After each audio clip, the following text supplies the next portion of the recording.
மயிலாடுதுறை மாவட்ட இளைஞர் காங்கிரஸ் நிர்வாகிகள் கூட்டம் சீர்காழி தனியார் திருமண மண்டபத்தில் நடைபெற்றது. மாவட்ட இளைஞர் காங்கிரஸ் தலைவர் பிரியாகுமார் தலைமையில் நடந்தது. இந்த கூட்டத்தில் மாநில இளைஞர் காங்கிரஸ் தலைவர் விச்சு லெனின் பிரகாஷ் கலந்து கொண்டு உரையாற்றினார். பின்னர் அவர் செய்தியாளர்களை சந்தித்தபோது, கூட்டத்தின் நோக்கம் காங்கிரஸ் கட்சியின் கட்டமைப்பை வலுப்படுத்துவது, 2026 தேர்தலுக்குள் பஞ்சாயத்து வாரியாக புதிய உறுப்பினர்களை சேர்ப்பது, வாக்கு சாவடிகள் வாரியாக நிர்வாகிகளை நியமிப்பது, மத்திய அரசின் மக்கள் விரோத போக்கை மக்களிடம் கொண்டு சேர்க்க திருமுறை பிரச்சாரம் நடத்துவது என தீர்மானிக்கப்பட்டது. கோயம்புத்தூர் சட்டமன்ற உறுப்பினர் வானதி சீனிவாசன் விஸ்வகர்மா திட்டம் குறித்து தவறாக பேசியதற்கு இளைஞர் காங்கிரஸ் கண்டனத்தை தெரிவித்துக் கொள்கிறது. ஹரியானாவில் தேர்தலுக்கு பிந்தைய கருத்து கணிப்பில் காங்கிரஸ் இமாலய வெற்றி பெற்று ஆட்சி அமைக்கும் என தெரிய வந்துள்ளது. இதுபோல வட மாநிலங்களில் காங்கிரஸ் கட்சி ஜெயிக்கும், அதன் மூலம் பாஜக இல்லாத இந்தியா அமையும் என தெரிவித்தார். இந்நிகழ்ச்சியில் மயிலாடுதுறை மாவட்ட தலைவரும் மயிலாடுதுறை காங்கிரஸ் சட்டமன்ற உறுப்பினர் ராஜ்குமார், மாநில துணை பொதுச் செயலாளர் KBS கனிவண்ணன் உள்ளிட்ட இளைஞர் காங்கிரஸ் தேசிய காங்கிரஸ் நிர்வாகிகள் கலந்து கொண்டு நேதாஜி சிலைக்கு மாலை அணிவித்து மரியாதை செலுத்தினர். உங்கள் பகுதியில் உடனுக்குடன் முக்கிய செய்திகள் உங்கள் விரல் நுனியில் காண எங்கள் தவசி நியூஸ் 24 சேனலை காண தவறாதீர்கள். உங்கள் சீர்காழி செய்தியாளர் சாமி பத்மநாபனுடன் உங்கள் தவசி ரமேஷ். அவருடைய 155ஆம் ஆண்டு பிறந்த நாளில ஒரு நிமிடம் அவருக்கு அஞ்சலி செலுத்துங்கள் என்று கேட்டுக்கொண்டு, ஏதோ பின்னாலே நம்முடைய தலைவர்கள் எல்லாம் பாத யாத்திரையாக வந்து கொண்டிருக்கிறார்கள், நீண்ட தூரமாக வந்து கொண்டிருக்கிறார்கள், கால்நடையாக தேச ஒற்றுமை மத ஒற்றுமையை வலியுறுத்தி நடந்து வந்து கொண்டிருக்கிறார்கள். வியாபார பெருங்குடி மக்களே, விவசாய தோழர்களே, ஒரு நிமிடம் மகாத்மாவுக்காக உங்களுடைய அஞ்சலியை செலுத்துங்கள். ஒரு நிமிடம் போராடிய தலைவர்களுக்கு வணக்கம் செலுத்துவதற்காக வந்து கொண்டிருக்கிறார்கள்.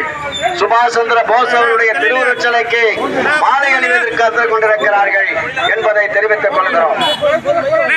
மகாத்மா காந்தியின் புகழ், நேதாஜியின் புகழ், நேதாஜியின் புகழ்.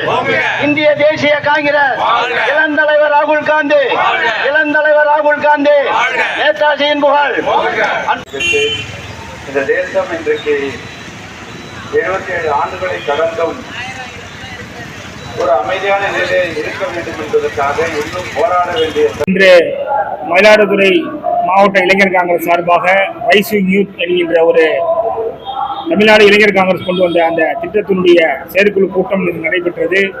இந்த கூட்டத்தினுடைய நோக்கம் அடிப்படையிலே காங்கிரஸ் கட்சியினுடைய கட்டமைப்பை வலுப்படுத்த வேண்டும், பஞ்சாயத்து வாரியாக புதிய இளைஞர் காங்கிரசுக்கு உறுப்பினர்களும் நிர்வாகிகளையும் சேர்த்து வருகின்ற சட்டமன்ற தேர்தலுக்குள் 2026ஆம் ஆண்டு நடைபெற இருக்கின்ற சட்டமன்ற தேர்தலுக்குள் இளைஞர் காங்கிரஸ் சார்பாக அனைத்து வாக்குச்சாவடிகளிலும் புதிய நிர்வாகிகளை நியமிப்பது, இளைஞர் காங்கிரஸ் சார்பாக மத்திய அரசை மக்கள் விரோத போக்கை கண்டித்து தெருமுனை கூட்டங்கள் நடத்துவது சம்பந்தமாக ஆலோசனை நடத்தப்பட்டது.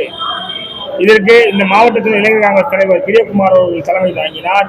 இங்கே காங்கிரஸ் கட்சியினுடைய மூத்த தலைவர்கள் அண்ணன் கனிவண்ணன் போன்ற மூத்த தலைவர்கள் எல்லாம் இங்கு பங்கு பெற்று அவர்களுடைய காங்கிரஸ் கட்சியின் அனுபவங்கள் எல்லாம் எங்களுக்கு பகிர்ந்திருக்கின்றார்கள். அது எங்களுக்கு புதிய உத்வேகத்தையும் கொடுத்திருக்கின்றது.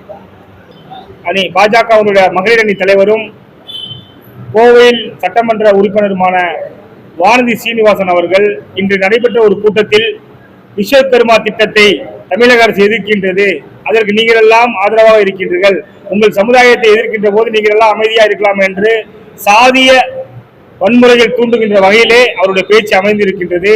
அதற்கு தமிழ்நாடு இளைஞர் காங்கிரஸ் சார்பாக எங்களுடைய வன்மையான கண்டனத்தை தெரிவித்துக் கொண்டிருக்கிறோம். ஏனென்றால் ஒரு மக்களால் தேர்ந்தெடுக்கப்பட்ட பிரதிநிதி பாஜகவில ஒரு உயர் பொறுப்பில் இருக்கின்றார். அவரே இப்படி வன்மையை தூண்டுகின்ற போது இது தவறான முன்னுதாரணமாக இருக்கின்றது. ஆகவே தன்னுடைய பேச்சை அவர்கள் நிறுத்திக் கொள்ள வேண்டும், திருத்திக் கொள்ள வேண்டும். ஹரியானாவில் சட்டமன்ற தேர்தல் முடிவெற்று அதனுடைய பிந்தைய கருத்து கணிப்பு வந்திருக்கின்றது. அந்த கருத்து கணிப்பில் காங்கிரஸ் கட்சி அங்கு இமாலய வெற்றி பெறும் என்று 10 ஆண்டு காலம் அங்கு பாஜக அரசினால் பல இன்னல்களுக்கு ஆளானதால் மக்கள் எதிர்த்து காங்கிரஸ் பேரியக்கத்தில் வாக்களித்திருக்கிறார்களும் காங்கிரஸ் கட்சி ஆட்சி அமைக்கும் என்று வந்திருப்பது மிகப்பெரிய வரவேற்பை கொடுத்திருக்கின்றது.